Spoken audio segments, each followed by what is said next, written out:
In today's video, I'm going to teach you how to change the time zone in Outlook, and we'll do it in just 5 minutes. Whether you're traveling, recently moved, or simply need to update your settings, changing your time zone in Outlook ensures that your emails and calendar entries are accurately timestamped.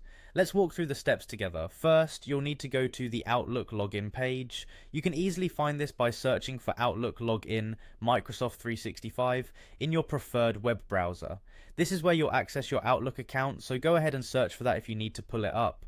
Once the page is loaded, you'll see a sign in button. Click on that button and it will prompt you to enter your login credentials. Enter your email and password as usual and proceed to log into your account.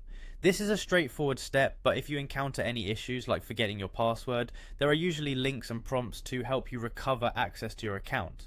After you've successfully signed in, head over to the mail section of Outlook. This is typically where most of your communication happens, and it's likely the default view once you log in. So click on Mail and this will direct you to your inbox. Next, you'll want to find the settings. Usually this can be found in the upper right hand corner, represented by a gear icon. Go ahead and click on that icon and a drop down menu with various options will appear. From the drop down menu, select the General tab.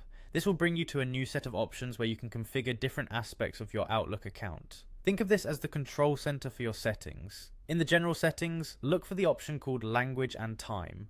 Clicking on this will allow you to change more localized settings that affect how your Outlook functions regarding language and time reporting. Within Language and Time, there's a specific button that says Change.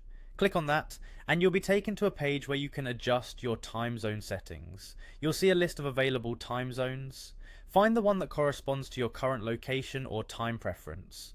Once you've selected your new time zone, ensure that it's the correct choice before finalizing it. This is important because all your scheduled emails and calendar appointments will adhere to this new setting, so double check to avoid missing any important events or communications. And there you have it. By following these steps, you've successfully changed your time zone in Outlook. This was a quick and easy process, and now your emails and calendar events will reflect your correct local time. Thanks for tuning in, and be sure to update your settings anytime you travel or relocate to ensure everything remains in sync.